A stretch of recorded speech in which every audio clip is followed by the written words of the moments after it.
करते हैं आज का विषय है रॉल्स का न्याय सिद्धांत। पिछली क्लास में आपने पढ़ा कि न्यायोचित बंटवारा क्यों जरूरी है और आज चल रहे हैं आप पढ़ने रॉल्स का न्याय सिद्धांत। इसको समझना क्यों जरूरी है, ये जो न्याय है इसका हमारे जीवन में होना क्यों जरूरी है और इस पर इन्होंने क्या कहा है। आइए चलिए समझते हैं विस्तार पूर्वक कि ये क्या कहते हैं न्याय के संबंध में। ये क्या कहते हैं न्याय के संबंध में? कौन? आपके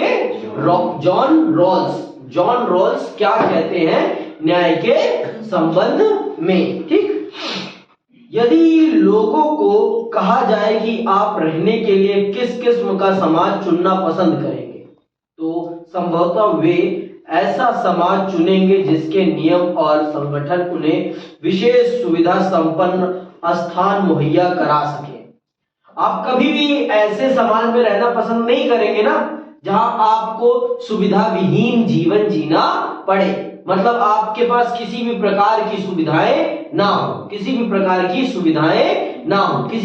की फैसिलिटीज ना हो। आप वैसे समाज में रहना पसंद करोगे कि जहां आपके पास फैसिलिटीज हो, जहां आपके पास स्पेशल राइट्स हो, वहां रहना पसंद करोगे? जहां हमारे पास राइट्स हैं, जहां पर आपके पास कुछ स्पेशल राइट्स हो और जहां आपके पास कुछ यूनिक फीचर्स अवेलेबल हो, मतलब आपके पास आपको प्रायोरिटी दी जा रही हो, जहां पर, है ना। कभी भी आप अभाव भरा जीवन जीना पसंद नहीं करोगे। अभाव भरा का मतलब समझते हो? जहां आपके पास कुछ भी नहीं है।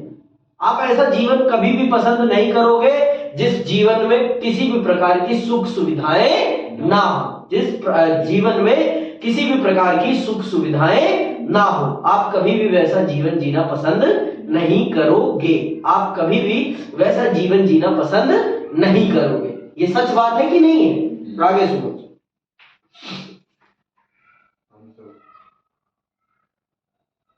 हम सब लोगों से अपेक्षा नहीं कर सकते कि वे अपने निजी हितों को दरकिनार कर समाज की भलाई के बारे में सोचें, खासकर तब जब उन्हें यह यकीन हो कि उनका फैसला भविष्य में उनके बच्चों को मिलने वाली जिंदगी और मौकों को प्रभावित करने जा रहा है। अगर आपके मम्मी पापा को पता हो, आपके मम्मी पापा को ये बात पता हो कि अगर हम अगर ये अधिकार आज छोड़ते हैं तो आगे चलकर मेरे बच्चों को इसका नुकसान उठाना पड़ेगा, तो कभी भी आपके मम्मी पापा उस प्रकार के अधिकारों को त्यागेंगे या सुविधाओं को त्यागेंगे जो आपके भविष्य में किसी भी प्रकार की बाधा पैदा करे? कदापि ही नहीं, कदापि ही नहीं। तो ये बात, तो इसी प्रकार से वो हर माता पिता अपने बच्चे की जिंदगी को सुरक्षित करना चाहता है। वो हर माता पिता अपने बच्चे की जिंदगी को सुरक्षित करना चाहता है जो अपने बच्चों से असीम प्यार करता है, और हर माता पिता अपने बच्चों से प्यार करता है। तो कोई भी माता पिता ये नहीं चाहता कि उसके बच्चों के साथ अन्याय हो, या कोई भी माता पिता ये नहीं चाहता कि उसके बच्चों को सुख सुविधाएं ना मिले, सुख सुविधाएं ना मिले। आगे सुना। वस्तुतः हम माता पिता से यह आशा करते हैं कि वे अपने बच्चों के लिए सबसे अच्छा क्या है इसके बारे में सोचें और सहयोग दें। लेकिन ऐसे परिदृश्य किसी समाज के लिए न्याय के सिद्धांत की बुनियाद का निर्माण नहीं कर सकते। तो हम ऐसे निर्णय पर कैसे पहुंचे जो निष्पक्ष हो और न्याय संगत भी? जॉन रॉल्स, तो हम एक ऐसी स्थिति में कैसे जाएं जहां पर हम एक समाज के लिए एक बेहतर स्थिति का निर्माण कर सके? हम एक ऐसी स्थिति का या ऐसी कल्पना कैसे करें कि जो नीति बना दे और वो नीति सबके लिए कारगर साबित हो जाए, और जो पॉलिसी बना दे वो पॉलिसी सबको फैसिलिटेट कर सके। हम ऐसा कैसे करें? इसको करने के लिए हमें बहुत बड़े स्तर पर कुछ सटीक नीतियों का निर्माण करना पड़ेगा, हमें कुछ सटीक नीतियों का निर्माण करना पड़ेगा और हमें ऐसी नीतियों का निर्माण करना पड़ेगा जो नीतियां सबको स्वीकार्य हो, जो नीतियां सबको स्वीकार्य हो, जिनके खिलाफ कोई किसी भी प्रकार का असमंजस अपने मन में ना रखे कि अगर इस नीति का पालन हम करेंगे तो भविष्य में हमारे बच्चों को इससे नुकसान पहुंचेगा। ऐसी नीतियां हमें कभी नहीं बनानी जिससे कि जनता में शंका पैदा हो कि अगर हमने भविष्य में इन नीतियों का अनुसरण किया तो इससे हमारे बच्चों के भविष्य पर संकट आएगा। हमें कभी भी ऐसी नीतियां नहीं बनानी, हमें ऐसी नीतियां बनानी हो जिसमें सबकी सहमति हो, सर्वसम्मति से काम हो, मतलब सब खुश हो, सब ये माने कि हाँ ये अगर हमें ये थोड़ा सा छोड़ना पड़ रहा है तो इसमें हमारा कोई नुकसान नहीं होगा, तो वो चीजें कर सके। तो जॉन रॉल्स क्या कहते हैं, आइए जानते हैं। जॉन रॉल्स ने इस प्रश्न का उत्तर देने का प्रयास किया। वह तर्क करते हैं कि निष्पक्ष और न्याय संगत नियम तक पहुंचने का एकमात्र रास्ता यही है कि हम खुद को ऐसी परिस्थिति में होने की कल्पना करें जहां हमें यह निर्णय लेना है कि समाज को कैसे संगठित किया जाए, जबकि हमें यह ज्ञात नहीं है कि उस समाज में हमारी क्या जगह होगी। जब आपको नहीं पता होगा कि मैं किस घर में पैदा होऊंगा, किस समाज में, किस वर्ग में, तो आप हमेशा सबके साथ न्याय करने की बात करेंगे। क्यों? क्योंकि आपको नहीं पता ना कि आप किस घर में पैदा हो सकते हैं। तो आप यही चाहेंगे कि सब लोगों को ऐसी सुविधाएं अवश्य उपलब्ध कराई जाए जिससे कि भविष्य में अगर कोई गरीब घर में भी पैदा होता है या मैं खुद गरीब घर में पैदा होता हूं तो मेरे पास ऐसे अवसर अवश्य हो जिससे कि मैं आगे बढ़ सकूं और अपना विकास कर सकूं। तो आप इस चीज को सुनिश्चित करने का प्रयास करेंगे कि उस गरीब घर के बच्चों के पास भी वो सुविधाएं उपलब्ध हो जो एक व्यक्ति के विकास के लिए जरूरी है, समझ में आई बात? अगर हम ये चीज करेंगे तभी हम आगे बढ़ पाएंगे, नहीं तो कभी भी समाज न्यायपूर्ण समाज नहीं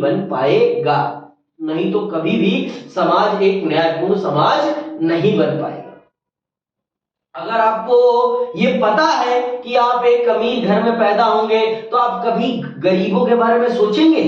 कदापि नहीं, क्योंकि आपने गरीबी का अनुभव नहीं किया, तो आपको गरीबों की स्थिति का क्या पता, समझ में? अगर आपको यही नहीं पता कि आप कैसे घर में पैदा होंगे तो आप ये एक उचित फैसला करेंगे कि हर व्यक्ति के पास ये सुविधाएं होनी चाहिए जिससे कि वो अपना स्वयं विकास कर सके और अपना सामाजिक स्तर स्वयं सुधार सके और आगे बढ़ सके। समझ में आई बात कि नहीं है? ये तभी हो सकता है जब आपको ये नहीं पता कि आपका आगामी भविष्य कैसा होगा। अगर आप अमीर घर में पैदा हो गए तो भाई आपको गरीबी का एहसास पता चलेगा? कदापि नहीं। एक सुविधा विहीन व्यक्ति की चिंताओं का आपको पता चल पाएगा? कदापि ही नहीं। तो इसीलिए जो भी इस प्रकार की नीतियों का निर्माण करते हैं उनसे ये अपेक्षा की जाती है कि वो एक ऐसी स्थिति की कल्पना करें जिसमें उन्हें खुद नहीं पता कि वो किस प्रकार के परिवेश में जन्म लेंगे, किस प्रकार की परिस्थितियों में जन्म लेंगे, तब वो किस प्रकार की सुविधाएं चाहेंगे। तो यही आपके जॉन रॉल्स कहते हैं कि अगर हमें एक उचित नीति का निर्माण करना है तो हमें एक ऐसी परिस्थिति की हमें अपने दिमाग में कल्पना करनी पड़ेगी जिसमें हमारे पास हमें ये नहीं पता कि हम किस प्रकार के परिवेश में जन्म लेंगे, हमें ये नहीं पता कि हम किस प्रकार के परिवेश में जन्म लेंगे। तो हम हमेशा ये सुनिश्चित करने का प्रयास करेंगे कि सबको कुछ ना कुछ बुनियादी सुविधाएं प्रदान की जाए जिससे कि वो भी अपना आगामी भविष्य में विकास कर सके और आगे बढ़ सके और सामाजिक न्याय की प्राप्ति, सामाजिक स्थिति को अपनी सुधार सके। आगे सुनना।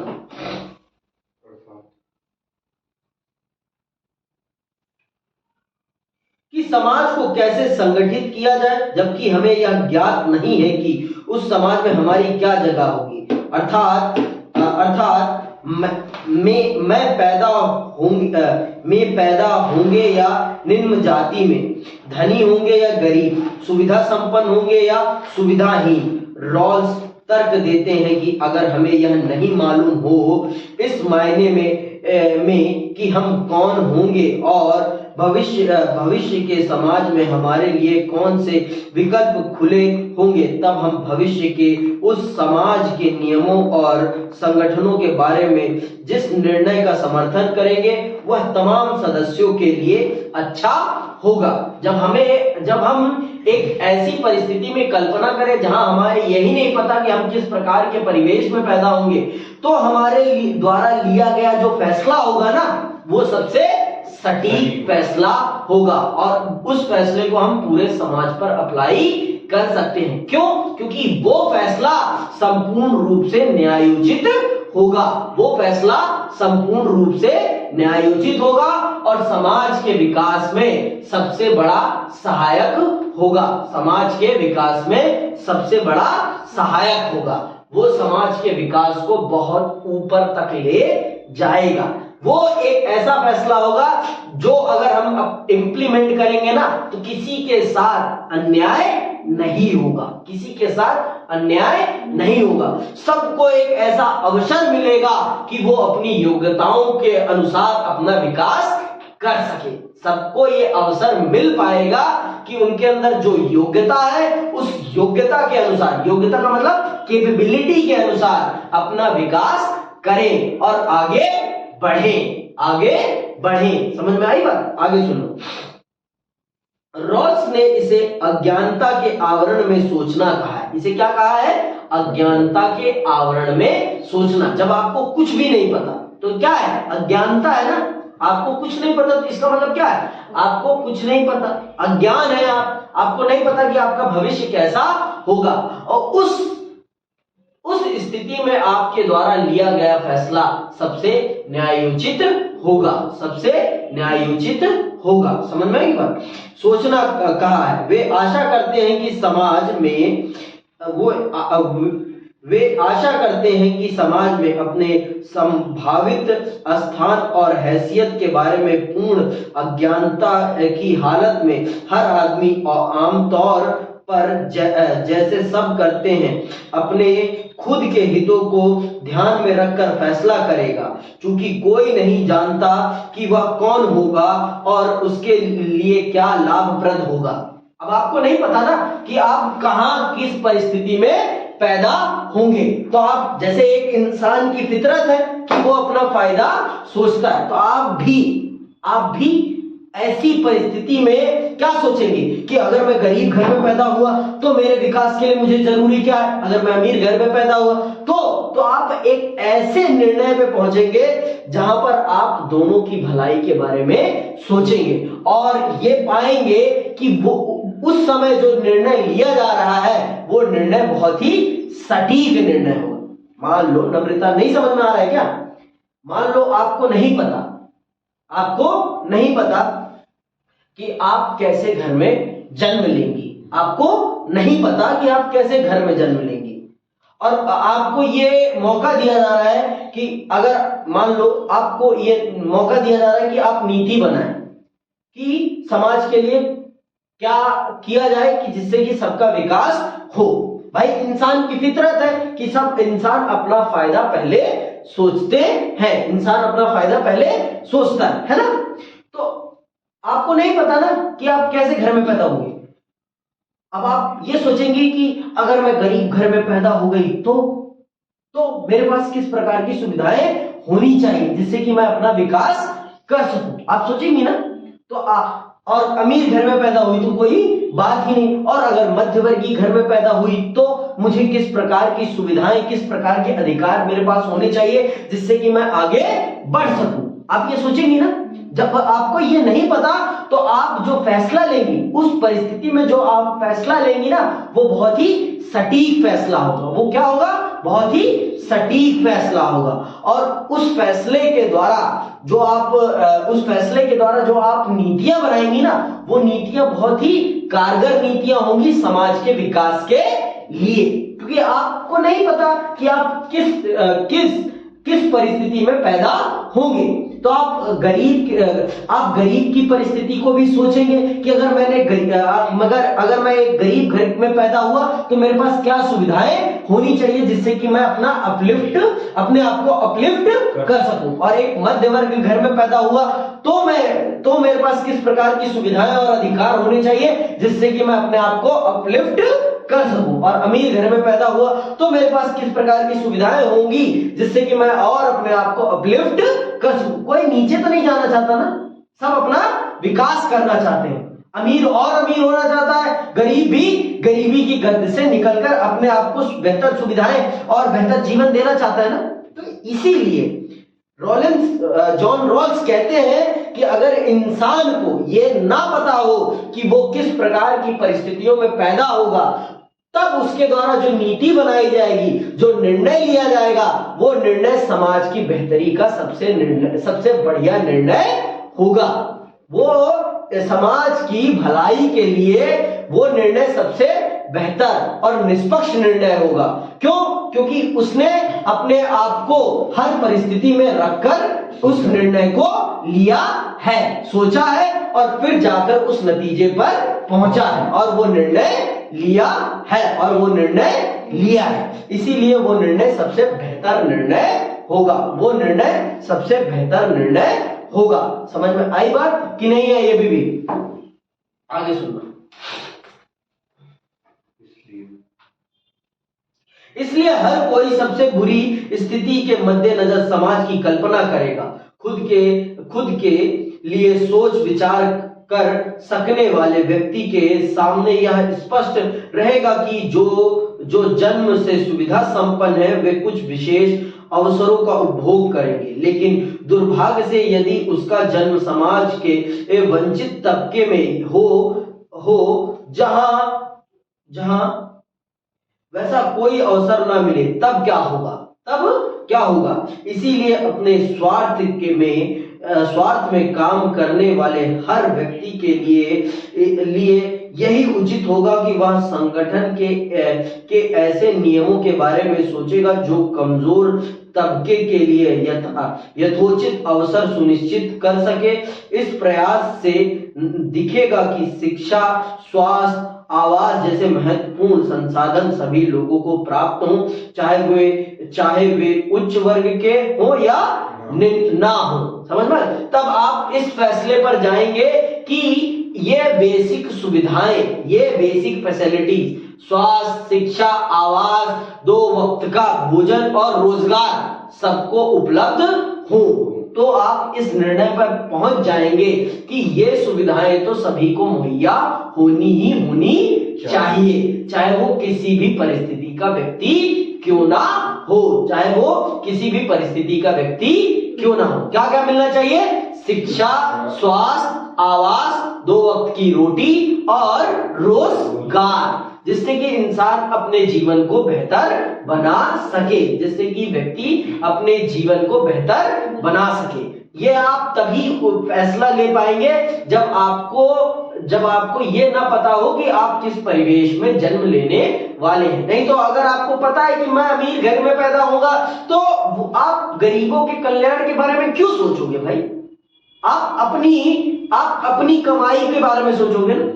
हर इंसान की ये फितरत है कि वो सबसे पहले अपने आप को देखता है, फिर उसके बाद वो किसी और के बारे में सोचता है, किसी और के बारे में वो सोचता है। समझ में आई बात? तो इसीलिए जॉन रॉल्स कहते हैं कि हमें अगर समाज के कल्याण के बारे में उचित फैसले लेना है तो हमें किस परिस्थिति में रहते हुए सोचना चाहिए?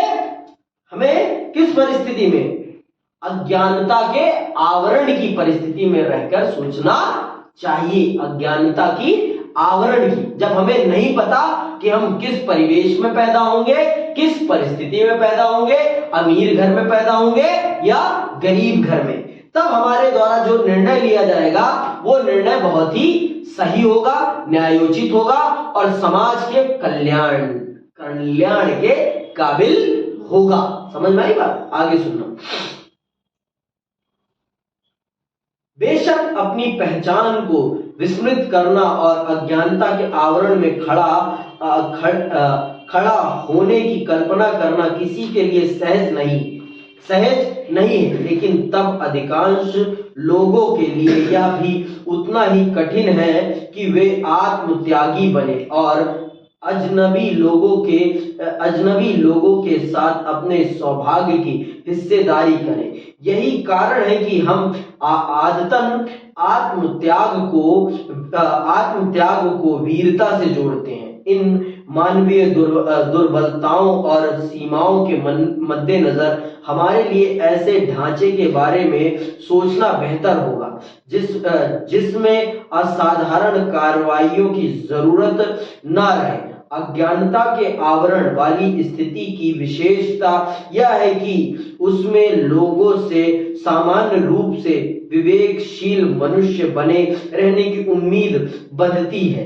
उनसे अपने लिए सोचने और अपने हित में जो अच्छा हो उसे चुनने की अपेक्षा रहती है। हालांकि प्रासंगिक बात यह है कि जब वे अज्ञानता के आवरण में रहकर चुनते हैं तो वे पाएंगे कि सबसे बुरी स्थिति से ही सोचना उनके लिए हितकारी होगा, क्योंकि आपको नहीं पता ना कि आप किस परिस्थिति में पैदा हो, तो आप हमेशा अपने आप को किस परिस्थिति, सबसे बुरी परिस्थिति में कल्पना करेंगे कि अगर मैं इस परिस्थिति में पैदा हो गया तो मेरे पास ऐसी क्या क्या चीजें होनी चाहिए जिससे कि मैं अपना विकास कर सकूं और अपने आप को आगे बढ़ा सकूं। तब आप ऐसा ही सोचोगे ना। जब आपको यही नहीं पता कि आप किन परिस्थितियों में पैदा होने वाले हैं, तब आप सबसे खराब परिस्थितियों के बारे में सोचोगे, सबसे खराब सिचुएशन के बारे में सोचोगे और उसके हिसाब से अपने लिए सुविधाओं और अधिकारों की कल्पना करोगे। तो जब आप देखो, इंसान ना त्यागी नहीं बनना चाहता, इंसान अपनी सुविधाओं का त्याग नहीं करना चाहता। समझ में आई बात? त्याग को वीरता से जोड़ा जाता है। सबसे बड़ा दानी कौन है? कर्ण।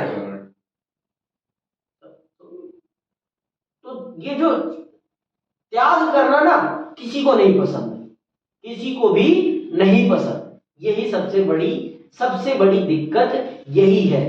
सामाजिक न्याय में सबसे बड़ी बाधा अगर कुछ है तो वो है त्याग ना करने की इच्छा। हम सब में ये इच्छा नहीं होती कि हम अपनी सुविधाओं को त्यागें। इसीलिए समाज में आपको ये असमानताएं इतने बड़े स्तर पर दिखाई पड़ती हैं। जो ये डिफरेंसेस दिखाई पड़ते हैं, कुछ लोगों के पास आलीशान घर है, कुछ लोगों के पास झोपड़ी भी नहीं है। वो डिफरेंस इसीलिए दिखाई पड़ता है क्योंकि कुछ लोग अपनी सुविधाओं को त्यागना नहीं चाहते और अपनी सुविधाओं में किसी भी प्रकार का बंटवारा नहीं चाहते हैं, जिस कारण से यहां पर जॉन रॉल्स को ये बात कहनी पड़ी कि अगर हमें सामाजिक न्याय के लिए एक उचित नीति का निर्माण करना है तो हमें हर व्यक्ति को एक ऐसी स्थिति की कल्पना करने के लिए कहना चाहिए जिस स्थिति में उसे ये ज्ञात नहीं है, ये पता नहीं है कि वो किस परिवेश में पैदा होगा। तो तब जो वो निर्णय लेगा ना, वो एक ऐसा निर्णय होगा जो समाज की बेहतरी के लिए सबसे बेहतर निर्णय होगा, जो समाज की बेहतरी के लिए सबसे बेहतर निर्णय होगा। समझ में आई बात? आगे सुनना। अज्ञानता का कल्पित आवरण ओढ़ना उचित कानूनों और नीतियों की प्रणाली तक पहुंचने का पहला कदम है। इससे यह प्रकट होगा कि विवेकशील मनुष्य न केवल सबसे बुरे संदर्भ के मद्देनजर चीजों को देखेंगे, बल्कि वे यह भी सुनिश्चित करने की कोशिश करेंगे कि उनके द्वारा निर्मित नीतियां समग्र समाज के लिए लाभप्रद हो। दोनों चीजों को साथ साथ चलना है, चूंकि कोई नहीं जानता कि वे आगामी समाज में कौन सी जगह लेंगे। इसीलिए हर कोई ऐसे नियम चाहेगा जो अगर वे सबसे बुरी स्थिति में जीने वालों के बीच पैदा हो तब भी उनकी रक्षा कर सके। लेकिन उचित तो यही होगा कि वे यह भी सुनिश्चित करने की कोशिश करें कि उनके द्वारा चुनी गई नीतियां बेहतर स्थिति वालों को कमजोर ना बना दें, क्योंकि यह संभावना भी हो सकती है कि वे खुद भविष्य के उस समाज में सुविधा संपन्न स्थिति में पैदा हो। इसीलिए यह सभी के हित में होगी कि निर्धारित नियमों और नीतियों से संपूर्ण समाज को फायदा होना चाहिए, किसी एक खास हिस्से का नहीं। यह निष्पक्षता विवेक सम्मत कार्रवाई का परिणाम है, ना कि परोपकार या उदारता। समझ में आ गई बात? तो मैंने कहा ना, जब आप अज्ञानता के आवरण में जो फैसला लेंगे ना, तो आपको नहीं पता ना कि आप गरीब घर में पैदा होंगे या अमीर घर में, तो आप जो नीति बनाएंगे उस समय आप दोनों की परिस्थितियों को ध्यान में रखते हुए बनाएंगे कि अगर मैं गरीब घर में पैदा हुआ तो मुझे इस प्रकार की सुविधाएं चाहिए, और अगर मैं अमीर घर में पैदा हुआ तो मेरी सुविधाएं ना छिनने पाए। आप इन दोनों चीजों को सुनिश्चित करेंगे। तो इसमें ये जो जॉन रॉल्स का ये जो न्याय का सिद्धांत है ना, ये एक ऐसा सिद्धांत है जिसके माध्यम से आप जो नीति बनाएंगे वो समाज के कल्याण की नीति बनेगी। और समाज अगर उस रास्ते पर चलेगा तो समाज आगे बढ़ेगा और समाज न्यायोचित समाज बनकर दिखाएगा। समझ में आई बात कि नहीं है? आगे सुनना। इसीलिए रॉल्स तर्क देते हैं कि नैतिकता नहीं बल्कि विवेकशील चिंतन हमें समाज में लाभ और भार के वितरण के मामले में निष्पक्ष होकर विचार करने की ओर प्रेरित करता है। इस उदाहरण में हमारे पास पहले से बना बनाया कोई लक्ष्य या नैतिकता के प्रतिमान नहीं होते। हमारे लिए सबसे अच्छा क्या है यह निर्धारित करने के लिए हम स्वतंत्र होते हैं। यही विश्वास रॉल्स के सिद्धांत को निष्पक्ष और न्याय के प्रश्न को हल करने का महत्वपूर्ण और सबल रास्ता बना देता है। इसमें जो अज्ञानता है ना, जब आपको नहीं पता होगा कि आप कैसी परिस्थिति में पैदा होंगे, तब आप जो निर्णय लेंगे आप दोनों परिस्थितियों के मद्देनजर लेंगे कि अगर मैं गरीब घर में पैदा हुआ तो, और अगर मैं अमीर घर में पैदा हुआ तो यही बात कह रहे हैं कि आपको यहां पर मॉरल होने की नहीं, आपको यहां थॉटफुल होने की जरूरत है। अगर आपको एक बेहतर नीति निर्माता होना है तो उसके लिए नैतिकता नहीं विचारशीलता चाहिए। उसके लिए नैतिकता नहीं विचारशीलता। समस्याओं का निवारण विचारशीलता से होगा, और विचारशीलता तब पैदा होगी जब आप अच्छे से पढ़ेंगे और चीजों को समझेंगे। रटना नहीं है, चीजों को समझना है, तब जाकर आपके अंदर विचारशीलता पैदा होगी। तो यही कह रहे हैं कि अगर हमें समस्याओं का निवारण करना है तो हमें विचारशील तरीके से सोचना पड़ेगा, तभी हम जाकर समस्याओं का निवारण कर पाएंगे और समाज को एक न्यायोचित समाज बना पाएंगे। अगर हम ऐसा नहीं करेंगे तो हम समाज को एक बेहतर समाज नहीं बना पाएंगे। आज के लिए बस इतना ही। जय हिंद, जय भारत।